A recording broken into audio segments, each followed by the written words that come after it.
وخلق منها زوجها وبث منهما رجالا كثيرا ونساء واتقوا الله الذي تساءلون به والأرحام إن الله كان عليكم رقيبا يا أيها الذين آمنوا اتقوا الله وقولوا قولا سديدا يصلح لكم أعمالكم ويغفر لكم ذنوبكم ومن يطع الله ورسوله فقد فاز فوزا عظيما أما بعد فإن أصدق الحديث كتاب الله وأحسن الهدي هدي محمد صلى الله عليه وعلى آله وسلم وشر الأمور محدثاتها وكل محدثة بدعة وكل بدعة ضلالة وكل ضلالة في النار. Alhamdulillah, kita bersyukur pada Allah Subhanahu wa taala pada hari ini, hari Selasa malam 18 Zulhijjah 1445 Hijriah, bertepatan dengan 25 Juni 2024. Kita dimudahkan oleh Allah Subhanahu wa taala untuk duduk bersama di Masjid Al-Faruq, Kabupaten Banjar, Kalimantan Selatan, dalam sebuah kajian rutin membaca kitab Al-Khulasah Al-Bahiyah fi Tartibi Ahdathis Sirah An-Nabawiyah,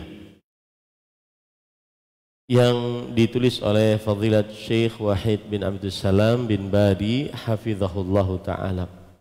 Salawat dan salam semoga selalu Allah berikan kepada Nabi kita Muhammad sallallahu alaihi wa ala alihi wasallam, pada keluarga beliau, para sahabat, serta orang-orang yang mengikuti beliau sampai hari kiamat kelak. Dengan nama-nama Allah yang husna dan sifat-sifatnya yang ulia, kita berdoa, Allahumma inna nas'aluka ilman nafi'an wa rizqan tayyiban wa amalan mutaqabbala, Allahumma amin. Ahibati fillah, afanillah wa iyyakum, jamaah Masjid Al-Faruq yang saya cintai karena Allah. Semoga Allah Subhanahu wa taala selalu memberikan afiat kepada kita di dunia dan di akhirat.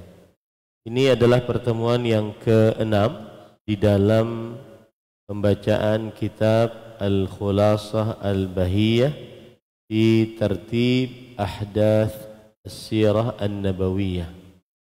Dan kita masih di dalam bab yang pertama, yaitu Minal Maulidi Ilal Mab'ath, dari hari kelahiran Nabi Muhammad sallallahu alaihi wasallam sampai kepada pengutusan Nabi Muhammad sallallahu alaihi wasallam menjadi nabi dan rasul.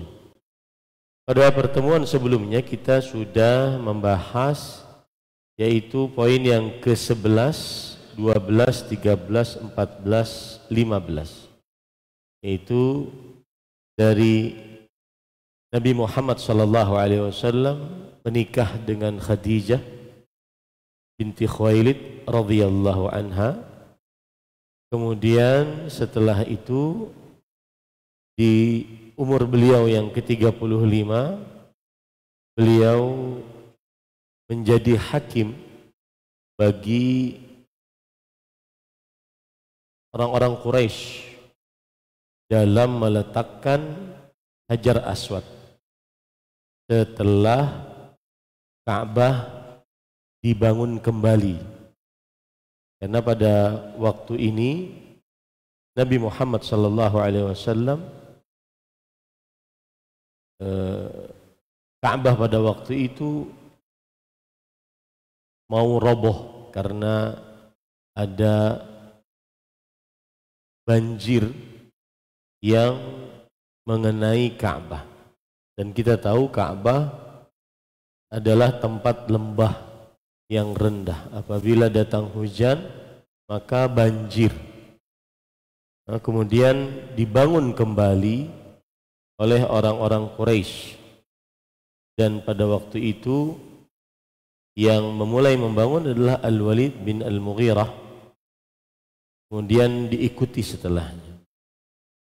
Dan ketika pembangunan Ka'bah tersebut, membangunnya dalam keadaan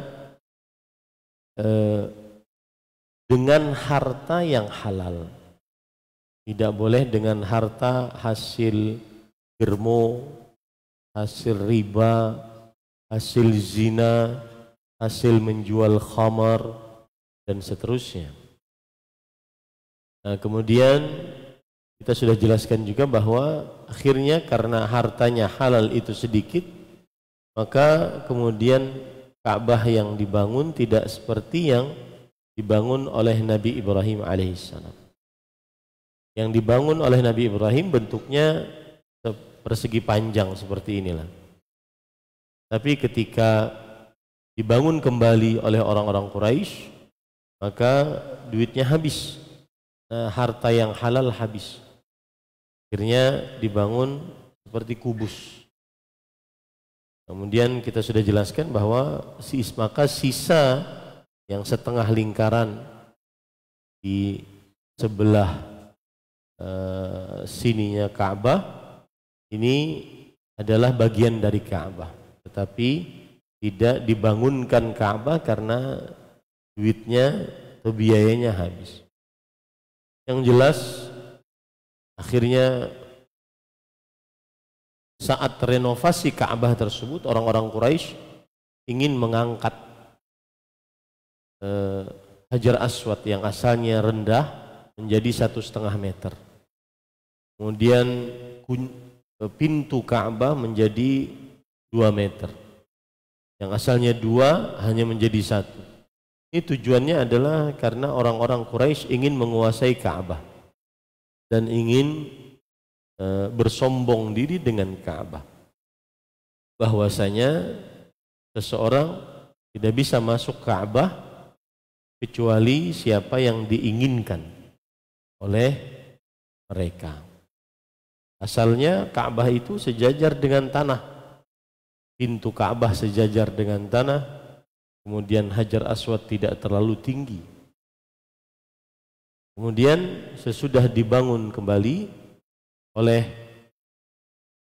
orang-orang Quraisy, maka kemudian mereka ingin meletakkan Hajar Aswad.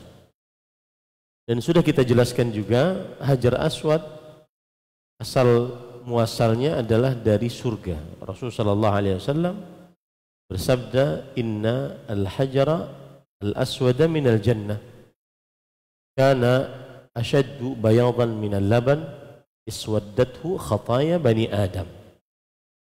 Yang artinya batu Hajar Aswad itu dia berwarna putih dari surga dan lebih putih dari susu.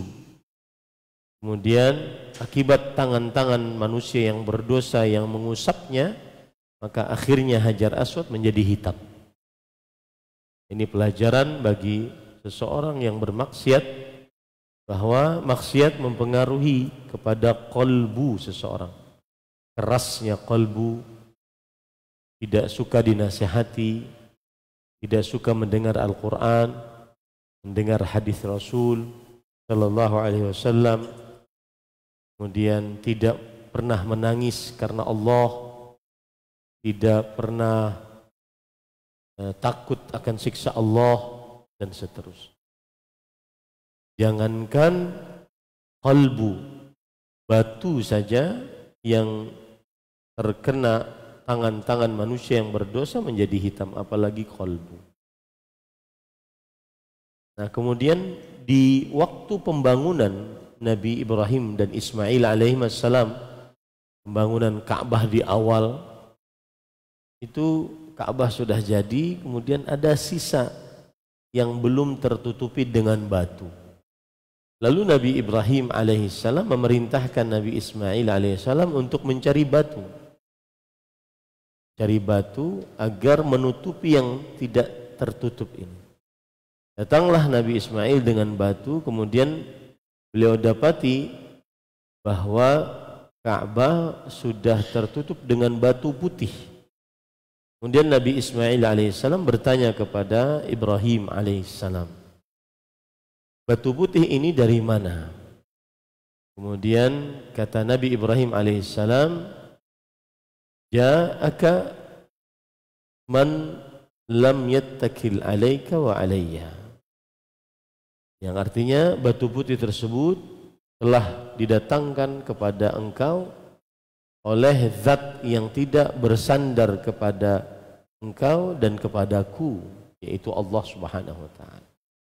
Nah, inilah kisah awal dari Hajar Aswad yang didatangkan oleh Allah Subhanahu wa taala melalui Jibril alaihissalam.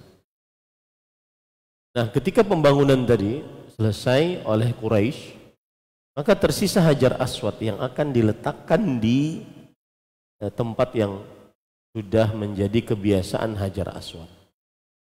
Maka akhirnya setiap kabilah mengaku dia yang paling berhak untuk meletakkan Hajar Aswad. Akhirnya mereka hampir saja terpecah belah. Hampir saja terjadi pertumpahan darah, perkelahian. Dan kita tahu orang-orang Arab, sebagian dari mereka hanya karena permasalahan-permasalahan yang remeh kemudian terjadi pertumpahan darah. Kadang hanya karena permasalahan satu ekor onta terjadi pertumpahan darah.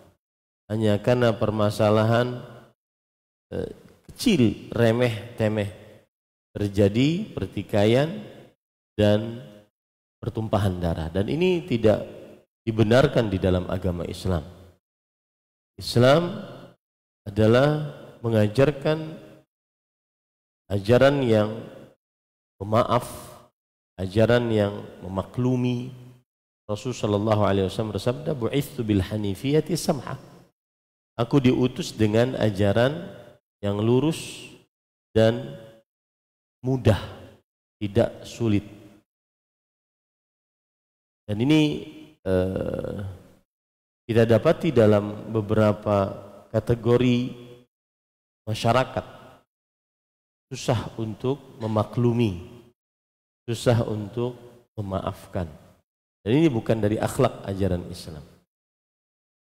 Maka kemudian para ikhwan yang dirahmati oleh Allah Subhanahu wa taala, ada seorang yang bernama Abu Muawiyah bin Al-Mughirah atau Muawiyah bin Al-Mughirah.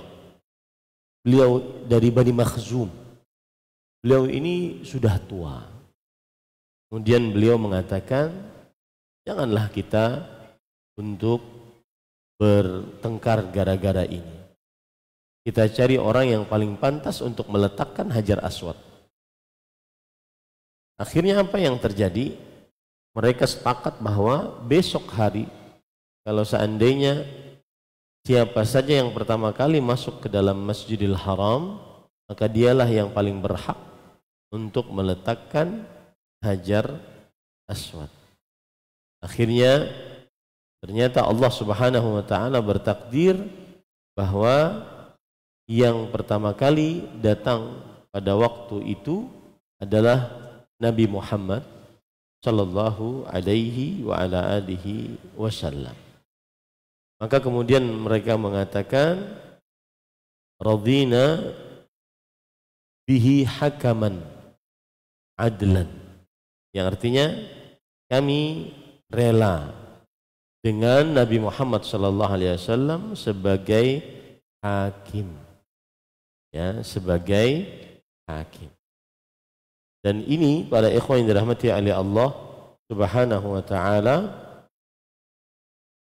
mereka juga mengatakan hadzal amin radinahu hadza Muhammad.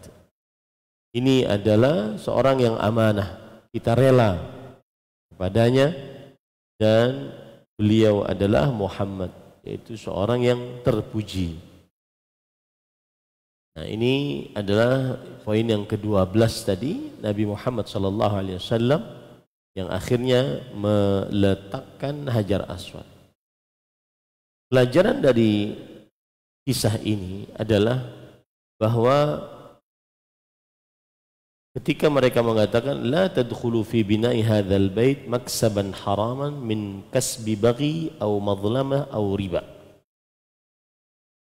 Tidak boleh kalian memasukkan di dalam pembangunan Ka'bah ini harta yang haram. Baik itu hasil perzinahan. Hasil perzinahan itu maksudnya mereka jadi germo. Digermo, kemudian wanita-wanita yang berzina tersebut yang mendapatkan upah mereka ambil. Atau hasil kezaliman seperti pencurian, penjamretan, penyamun, itu masih biasa di zaman mereka waktu itu. Atau hasil riba. Nah, ketika mereka mengatakan ini, para ikhwan yang dirahmati oleh Allah Subhanahu wa taala, maka ini semua adalah tercela di dalam agama Islam. Dan kita dalam syariat umat Nabi Muhammad sallallahu alaihi wasallam, syariat Nabi Muhammad sallallahu alaihi wasallam meyakini bahwa innallaha thayyibun la yaqbalu illa thayyiba. Sesungguhnya Allah itu baik dan tidak menerima kecuali yang baik-baik. Para ulama bersepakat bahwa sedekah jika dari harta yang haram maka tidak diterima dari Allah oleh Allah Subhanahu wa taala. Nah, kemudian juga pelajaran yang kita bisa ambil dari hadis ini adalah yaitu ketika mereka mengatakan radina ja'al amin, radinahu hadza Muhammad, telah datang orang yang amanah, kami rela dengannya, ini adalah Muhammad sallallahu alaihi wa ala alihi wasallam. Ini pelajaran bagi para pendakwah agar berakhlak yang mulia. Dan akhlak yang mulia ada dua macam. Ada yang memang dia jibillah, diambil dari diciptakan oleh Allah di dalam diri seorang, atau muktasabah, atau dia belajar dari keadaan-keadaan kehidupannya sehingga dia lebih bisa berakhlak yang mulia. Nah, salah satu modal seorang pendakwah, baik itu yang berdakwah di hadapan masyarakat atau berdakwah di tengah keluarga, di hadapan orang tua, anak istri, salah satu modalnya adalah berakhlak yang mulia. Berakhlak yang mulia. Nabi Yusuf alaihissalam ketika berdakwah di penjara, beliau berdakwah kepada dua orang sahabatnya agar memeluk agama Islam, agama tauhid. Kemudian dua sahabat ini mengatakan, inna naraka minal muhsinin, kami menganggap engkau wahai Yusuf alaihissalam termasuk orang-orang yang berbuat ihsan. Ini menunjukkan pentingnya akhlak yang mulia. Dan salah satu akhlak yang mulia adalah ada tiga terpancar akhlak yang mulia. Yang pertama yaitu wastul wajhi, wajah yang selalu tersenyum ketika berhadapan dengan orang lain, selalu tersenyum. Kemudian yang kedua badlun nada, suka menolong, dermawan, menolong dengan harta, menolong dengan tenaga, menolong dengan pikiran. Dan ada perkataan menarik para ikhwah yang berbunyi begini, badi'u al-birri la yukafa, badi'ul birri la yukafa. Artinya apa? Orang yang berbuat kebajikan tanpa ada dia berbuat sebelumnya diberlakukan kepada dirinya kebajikan, maka itu tidak bisa dibalas. Badiul birri la yukafa. Apa artinya? Artinya orang yang memulai berbuat kebajikan sebelum orang lain berbuat kebajikan, tapi dia mulai duluan, itu tidak bisa dibalas. Saya ingin nanya sama Anda, siapa orang itu? Badiul birri la yukafa. Orang yang berbuat kebajikan, dia berbuat awal kebajikan dan belum pernah dia mendapatkan kebajikan dari orang lain. Hah? Tebak. Rasulullah? Nah, bukan itu yang kita maksud.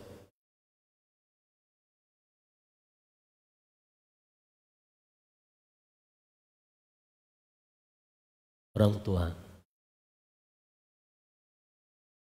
Orang tua kita berbuat kebajikan kepada kita dan terus berbuat kebajikan kepada kita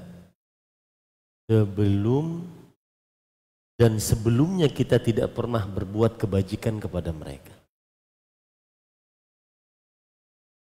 Makanya itu rahasia mengapa Allah Subhanahu wa taala berfirman, "Anishkur li wa liwalidayka ilayyal masir."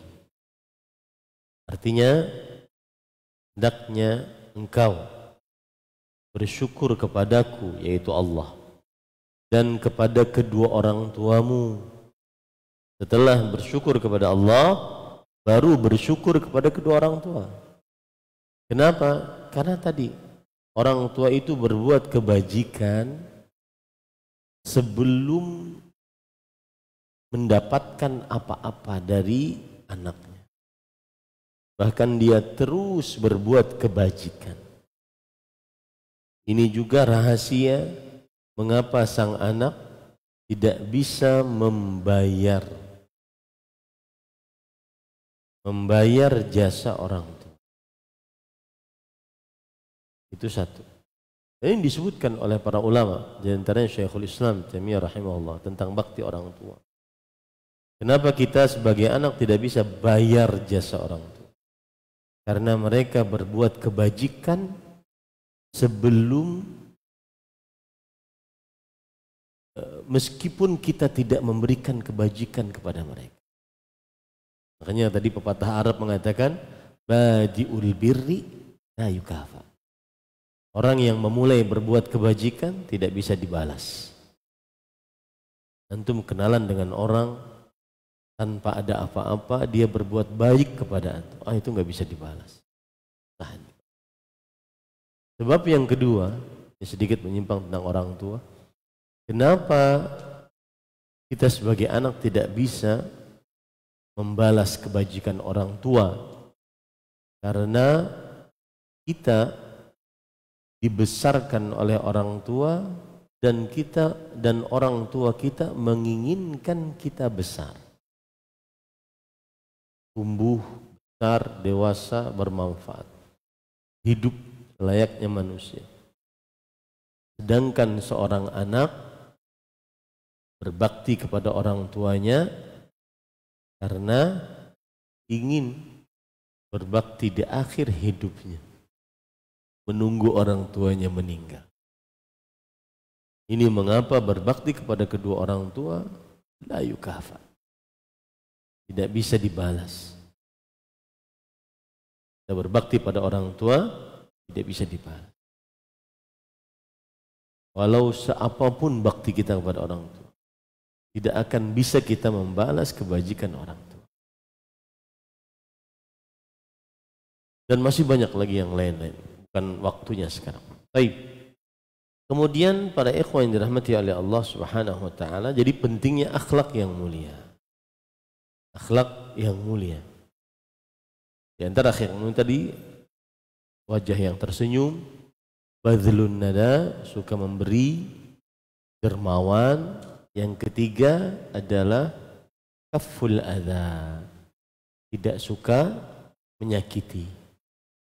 Dan di zaman sekarang sangat penting untuk dilakukan hal ini. Tidak suka menyakiti. Berapa banyak orang stres, berapa banyak orang gelisah gara-gara disakiti. Disakiti melalui tulisan, komentar, disakiti melalui lisan. Ya. Jangan menyakiti. Kalau seandainya tidak bisa berkata baik, lebih baik diam. Lebih baik diam. Baik. Kemudian pada ikhwan yang dirahmati oleh Allah Subhanahu wa taala, yang ke-13 ketika umur beliau 38 tahun. Nah, sebelum itu saya ingin menambahkan dari apa yang sudah kita pelajari, bahwa Nabi Muhammad sallallahu alaihi wasallam sebelum diutus menjadi nabi dan rasul, yaitu umur 41, beliau diutus menjadi nabi dan rasul, maka beliau kemudian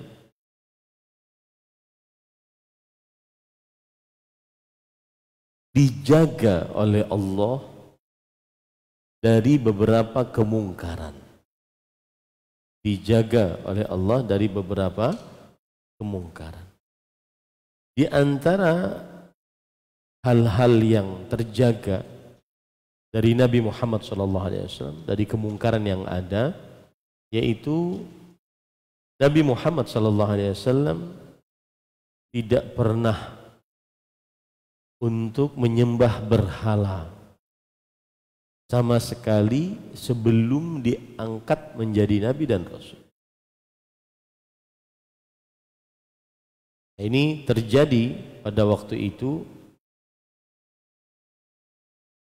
beliau bersama Zaid bin Harithah. Beliau bersama Zaid bin Harithah, dan ada berhala yang terbuat dari nuhas. Nuhas itu adalah kuningan. Berhalanya namanya Isaf wa Nailah. Isaf wa Nailah. Kemudian orang-orang musyrik mengelilingi berhala tersebut dan mengusap-ngusap berhala tersebut. Lalu Rasulullah sallallahu alaihi wasallam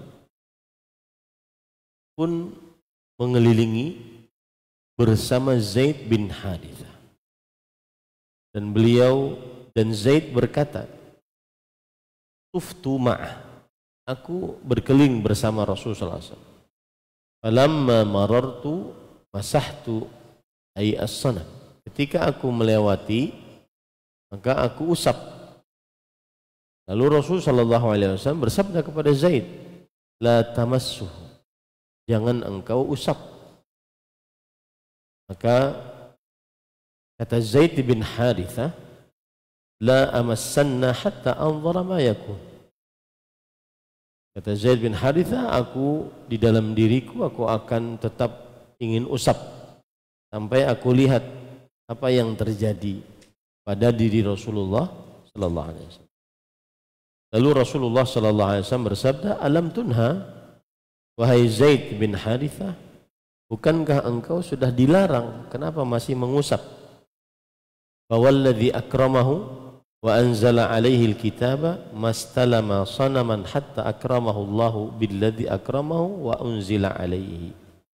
Demi yang memuliakannya dan demi yang menurunkan Alkitab atasnya, Rasulullah sallallahu alaihi wasallam tidak pernah mengusap berhala sama sekali sampai Allah Subhanahu wa taala muliakan beliau dengan wahyu dan menjadikan beliau seorang nabi. Ini penjagaan Allah Subhanahu wa taala kepada Nabi Muhammad sallallahu alaihi wasallam, bahwa beliau tidak pernah mengusap satu kali pun terhadap satu berhala pun. Beliau tidak pernah mengusap satu kali pun terhadap satu berhala pun.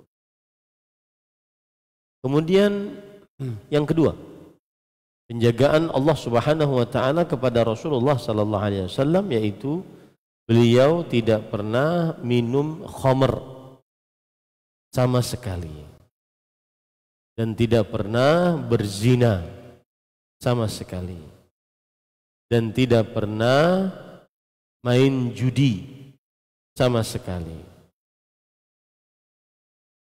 Ini hal-hal yang buruk, minum khamar, berzina, main judi, tidak pernah dikerjakan oleh Rasulullah sallallahu alaihi wa ala alihi wasallam.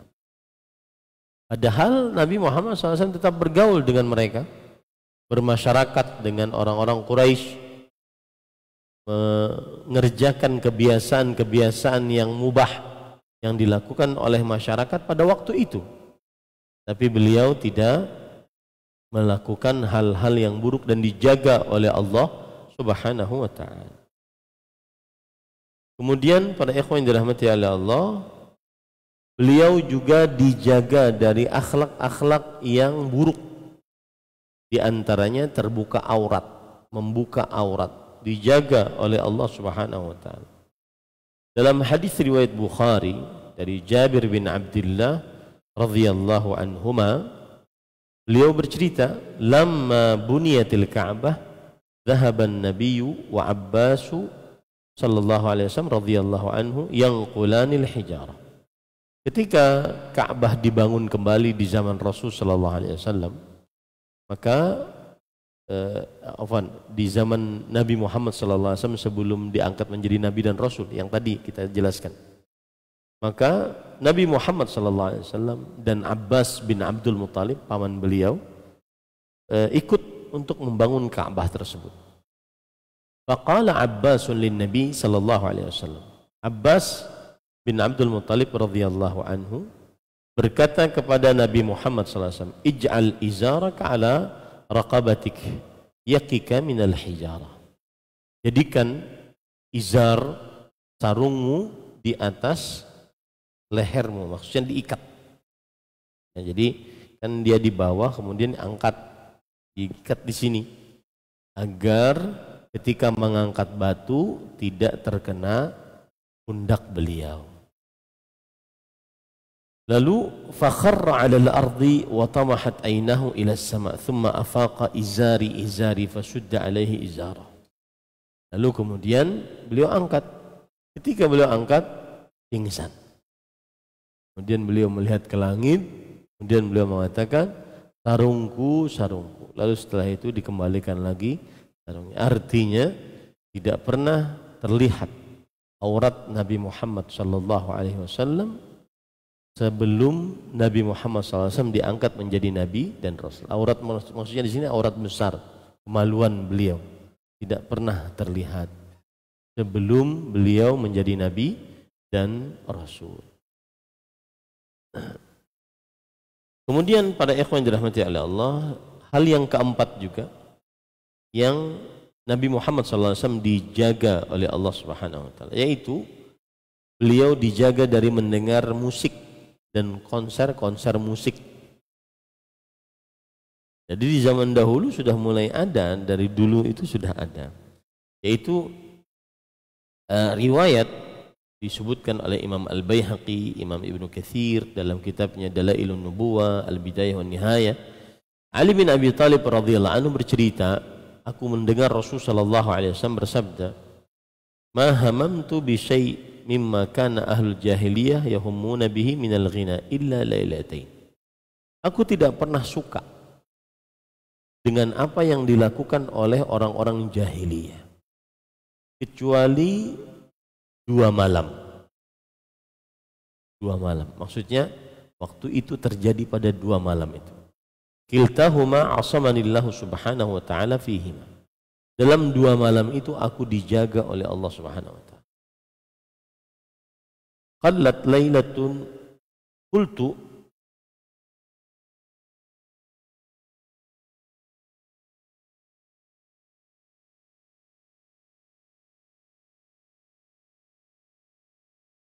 lailatan li ba'dhi fatayani Makkah. Aku berkata pada suatu malam kepada kawan-kawanku yang masih muda-muda di kota Mekah. Wa nahnu fi ri'ayati ghanami ahlina. Waktu itu kita lagi jaga kambing, menggembala kambing malam-malam. Lalu beliau berkata kepada teman-temannya yang masih muda, faqultu li sahibi absir li ghanami hatta adkhula Makkah fa usammira fiha kama yusammiru fatayan. Wahai kawanku, jaga ini kambing, aku akan masuk Mekah. Karena biasanya gembala kambing di luar Mekah. Jaga ini kambing, aku akan masuk ke Mekah, aku akan ya kalau bahasa kita sekarang itu begadang malam bersama para pemuda-pemuda lainnya di kota Mekah, layaknya pemuda-pemuda lainnya. Maka ada, iya, aku akan jaga. Fadakhaltu hatta idza ji'tu awwala dari min duri Makkah sami'tu azfan. Faqala ma hadha? Faqila tazawwaja fulanun fulanatan fajalastu wa daraba Allahu ala udhuni. Artinya, lalu aku masuk dari luar, aku masuk. Rumah pertama yang aku dapati di kota Mekah, sudah aku dengar suara musik-musik. Lalu aku bertanya, ini ada apa? Kemudian setelah itu ada orang nikahan, si fulan menikahi dengan si fulana. Nah, kemudian aku pun duduk untuk mendengarkan. Kemudian Allah Subhanahu wa taala memukul atas telingaku. Fa wallahi ma ayqadhani illa massa syams. Illa massu syams. Demi Allah, tidak ada yang membangunkanku kecuali panasnya matahari. Artinya setelah ditutup telinganya, tertidur Rasulullah SAW. Tidak jadi dengar konser, tidak jadi dengar musik-musikan. Kalau di zaman sekarang kita konser dangdut, konser apa gitu ya, gak jadi. Karena dibuat oleh Allah Subhanahu wa taala tertidur. Dan besok pagi baru bangun. Kemudian beliau pulanglah ke tempat penggembalaannya. Kata temannya, ma fa'alta syai'an. Kata temannya, ma fa'alta. Apa yang kau kerjakan tadi malam? Kirain gembira gitu, nonton konser. Ya, kalau bahasa sekarang mungkin, na'udzubillah, dugem apa gitu ya, ikut konser segala macam. Kata beliau, ma fa'altu syai'an. Aku tidak ngerjain apa-apa. Lalu besok malamnya lagi, karena merasa nggak ngerjain apa-apa, besok malamnya lagi. Absir li ghanami hatta asmura bi Makkah, hatta usammira bi Makkah. Jaga kambingku, aku akan bergadang malam di kota Mekah. Lalu sama, mendengar suara orang bernyanyi, musik-musik. Kemudian setelah itu, jalastu anzur wa daraballahu ala udhuni. Aku pun melihat, kemudian Allah memukul di telingaku. Dan pukulan di telinga itu, pada ikhwah, bagi orang yang tahu vertigo, itu sangat mematikan, berbahaya.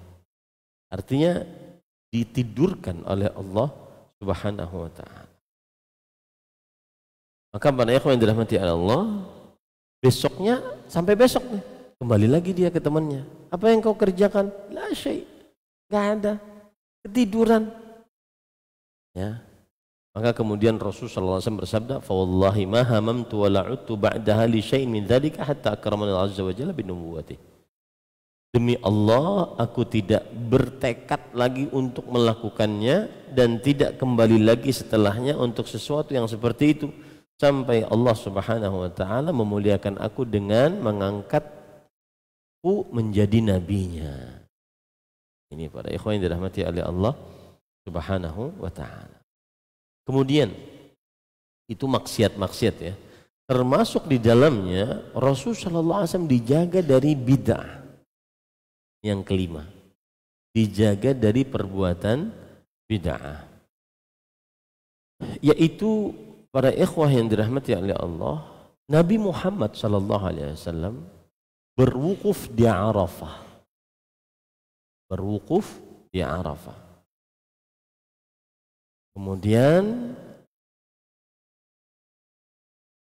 ini adalah menyelisihi kebiasaan orang-orang Quraisy yang mana mereka berwukuf di Muzdalifah.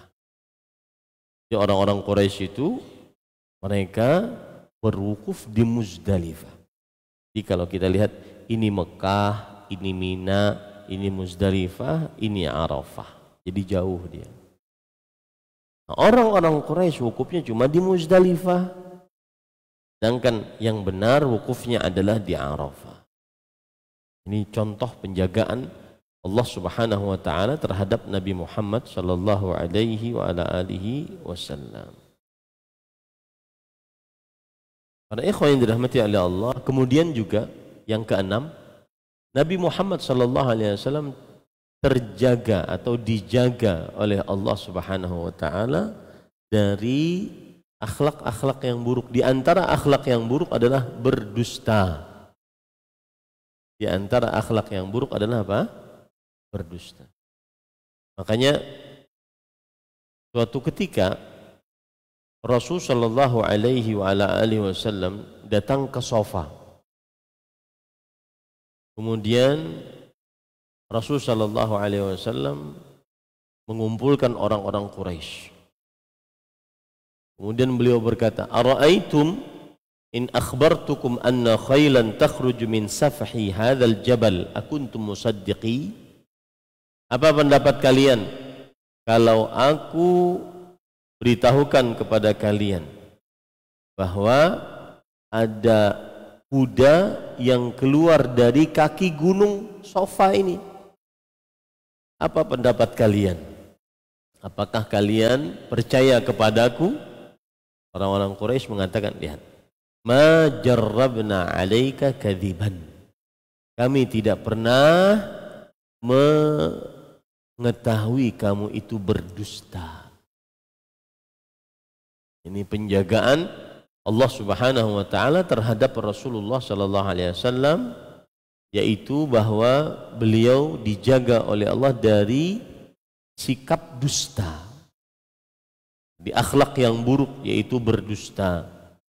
Ma jarrabna 'alaika kadziban bal anta ma'rufun bis-sidqi min sigharik.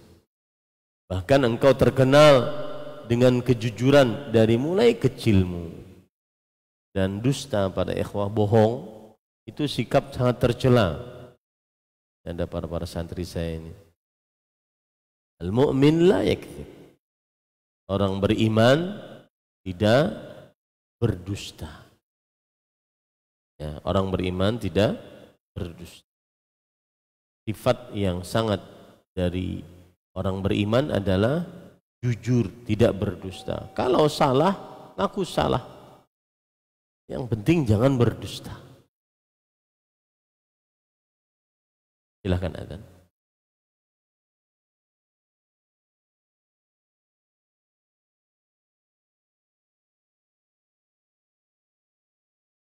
Allahu Akbar, Allahu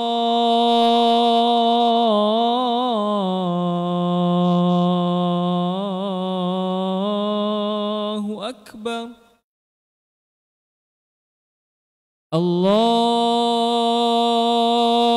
Akbar, Allahu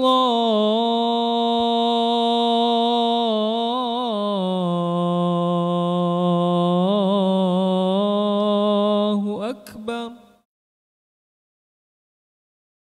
Asyhadu an la ilaha illallah.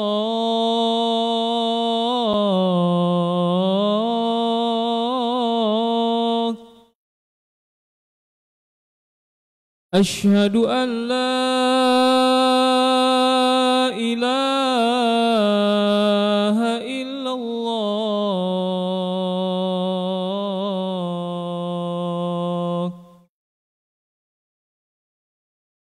Asyhadu anna Muhammadar Rasulullah.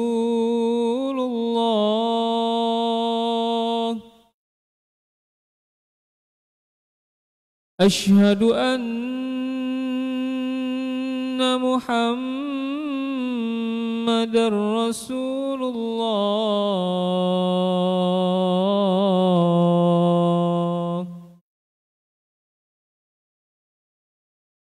حي على الصلاة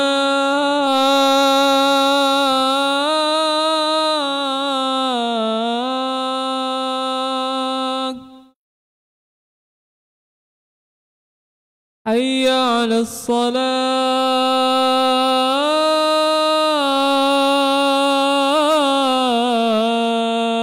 الصلاة حي على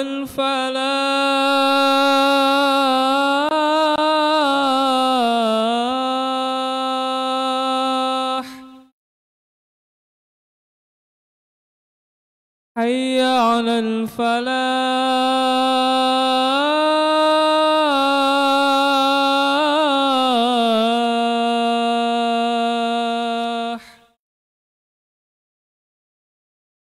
الله أكبر الله أكبر لا إله إلا الله.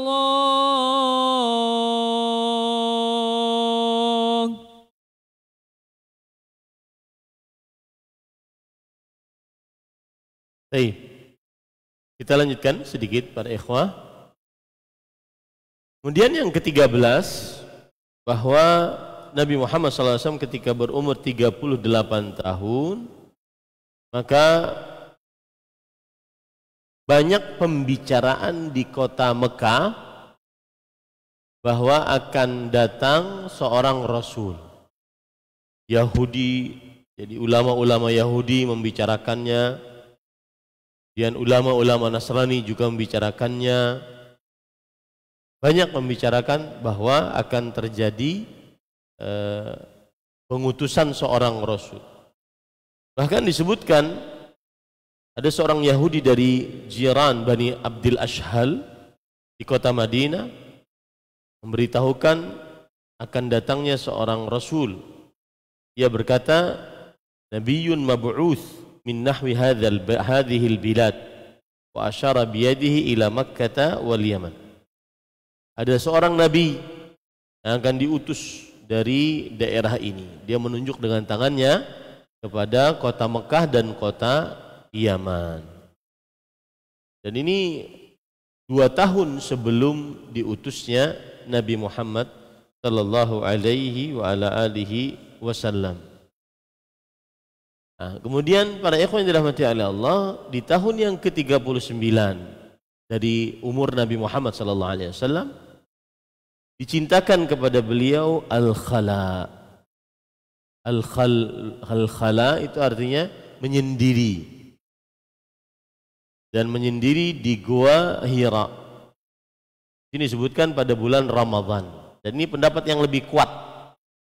Beliau jadi mulai 38 itu sudah suka menyendiri, 39 lebih tambah lagi, dan setiap dari bulan Ramadan beliau seperti itu. Seakan-akan kalau di zaman kita sekarang i'tikaf, tapi sebulan penuh, tapi di gua Hira. Habis bekal turun, ambil bekal lagi, kembali lagi. Habis bekal turun, ambil bekal lagi, kembali lagi. Sampai nanti kalau sudah habis bulan Ramadan, maka kemudian beliau turun ke menemui istrinya, tawaf di Ka'bah menemui istrinya. Begitu juga tahun umur beliau 39 tahun. Ketika bulan Ramadan, maka beliau i'tikaf. Beriktikaf di Gua Hira. Disukakan kepada beliau untuk menyendiri. Dan beliau melihat hal-hal yang buruk di tengah orang-orang kota Mekah pada waktu itu, perzinahan, minum khamar, perjudian, riba, kezaliman, dan seterusnya. Maka dicintakan kepada beliau untuk tinggal di Gua Hira. Dan itu terjadi pada bulan Ramadan, dan waktu itu tidak disebutkan bahwa bulan Ramadan beliau diberitahukan oleh Allah tentang keagungan bulan Ramadan, tidak. Cuma diberikan petunjuk begitu saja bulan Ramadan beliau ke sana setiap bulan Ramadan. Sama kasusnya tadi, berdiam di sana, beribadah, kemudian setelah itu habis bekal pulang, nanti ambil bekal lagi, kembali lagi sampai selesai bulan Ramadan. Baru turun, tawaf, kemudian baru ke istrinya. Nah, para ikhwan yang dirahmati oleh Allah Subhanahu wa taala, di sini ada pembicaraan para ulama, ibadah apa yang dilakukan oleh Rasulullah sallallahu alaihi wasallam saat beliau di Gua Hira. Tentunya Gua Hira itu para ikhwah 2 kali 4 lah. 2 kali 4. Dan mulut goa, kalau kita berhadapan dengan mulut goa, maka kita akan melihat Makkah. Seakan-akan Nabi Muhammad SAW itu kalau sedang beribadah di Gua Hira, maka beliau menghadap ke Ka'bah. Nah, mulut goanya depannya adalah Mekah. Nah, beliau beribadah di situ. Nah, ada pembicaraan para ulama rahimahumullahu taala. Apa yang beliau lakukan dari ibadah tersebut?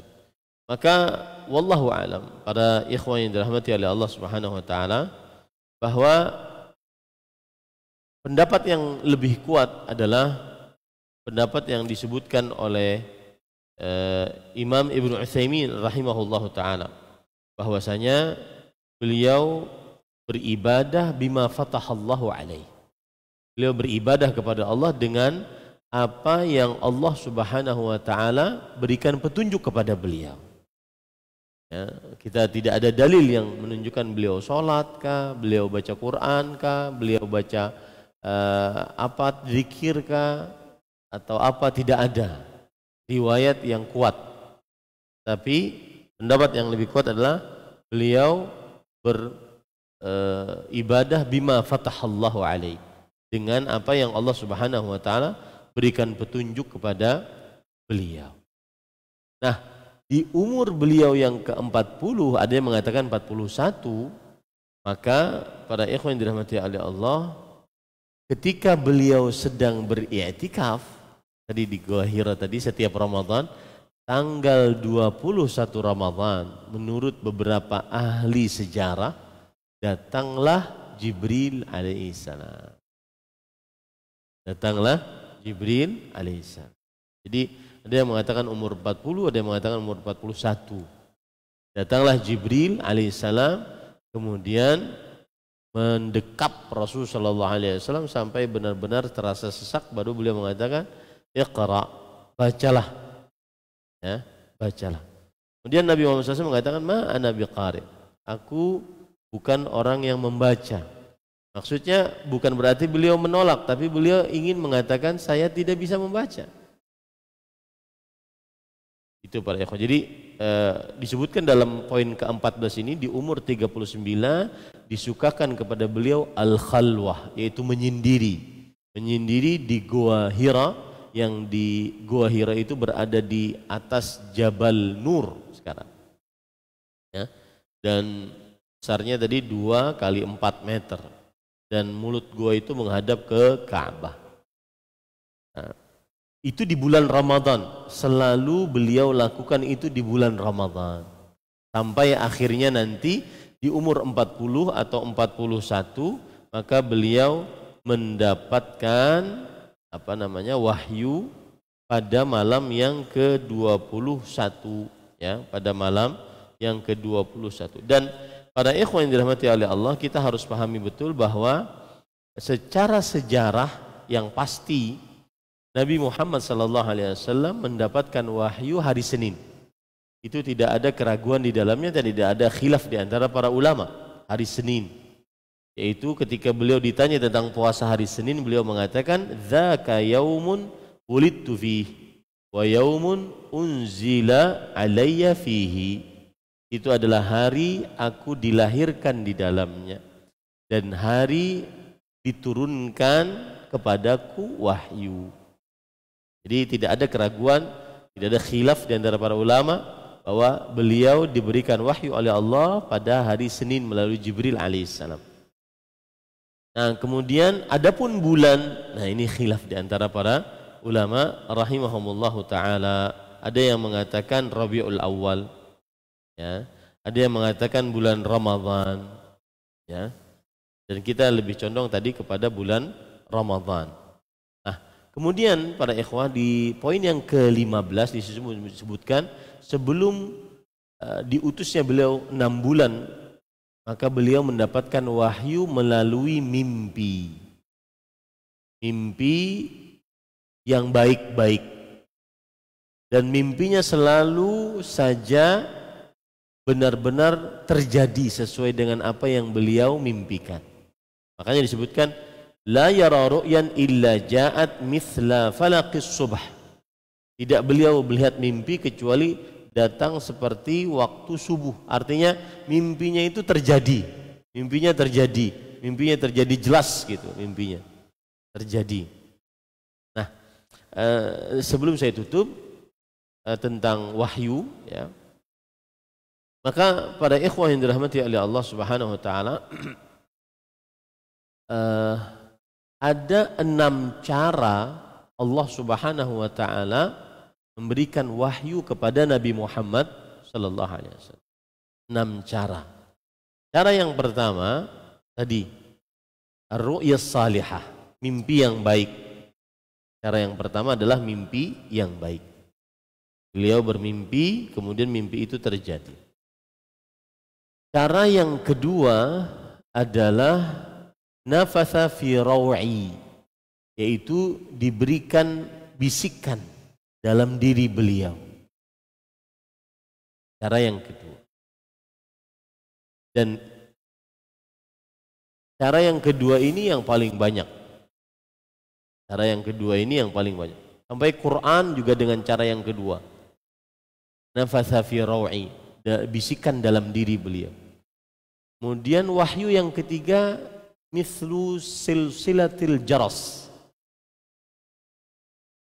Seperti rantai yang dipukulkan pada batu, dan ini yang paling berat yang didapati oleh Rasulullah SAW. Rantai dipukulkan kepada batu mengeluarkan suara yang keras, dan ini yang paling berat yang didapati oleh Rasulullah SAW ketika beliau mendapatkan wahyu, yaitu sampai-sampai beliau yatafassadu araqan, beliau keluar keringat yang banyak pada waktu musim dingin.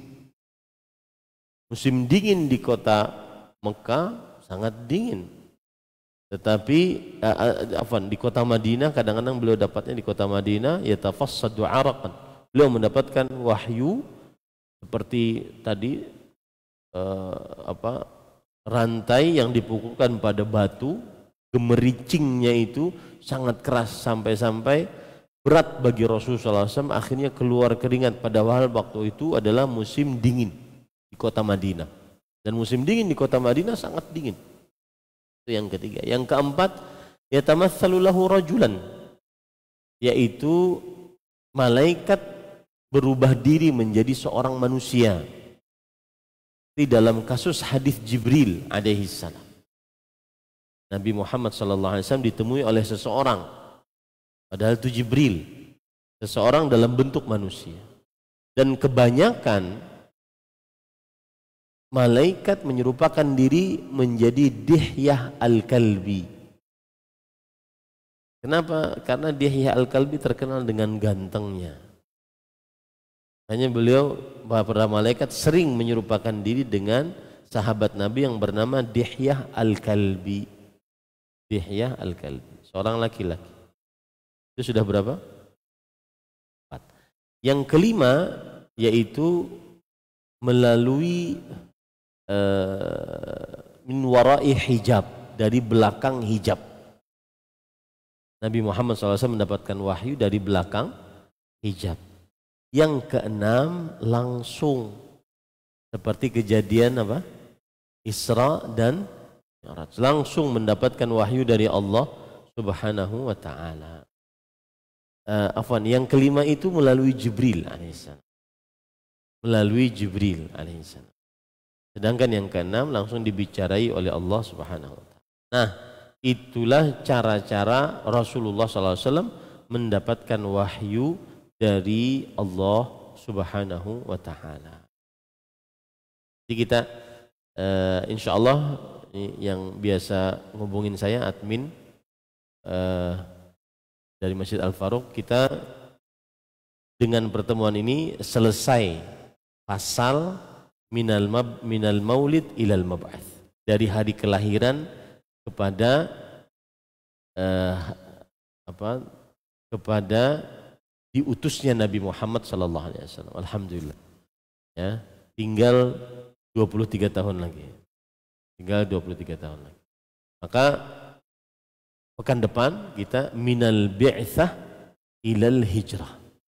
Dari diutusnya Nabi Muhammad SAW sampai ke hijrahnya Rasulullah SAW. Nah, kita pekan depan akan bicarakan tentang pengutusan Rasul SAW, lebih tepatnya pemberian wahyu oleh Jibril alaihissalam ketika mendapatkan wahyu, ya, ketika mendapatkan wahyu oleh Nabi Muhammad SAW mendapatkan wahyu oleh Jibril alaihissalam. Insyaallah ta'ala. Nah, ada yang ingin ditanyakan? Dipersilahkan.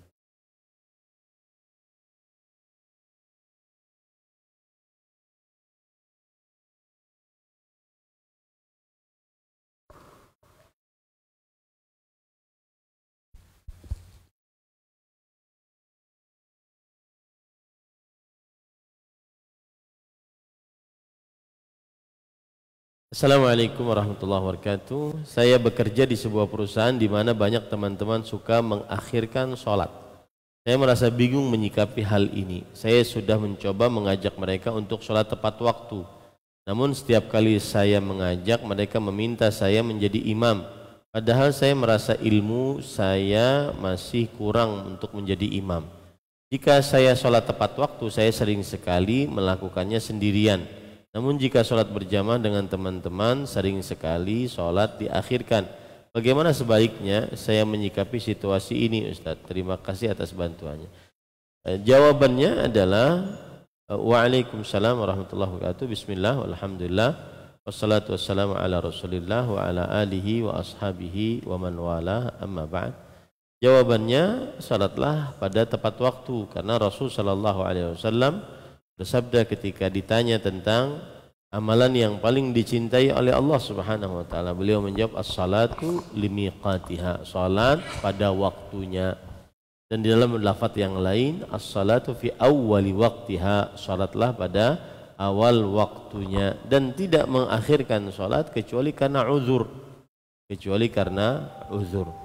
Nah, oleh karena itu, jika keadaannya seperti yang ditanyakan, maka si fulan tinggal belajar bagaimana tata cara menjadi imam sholat.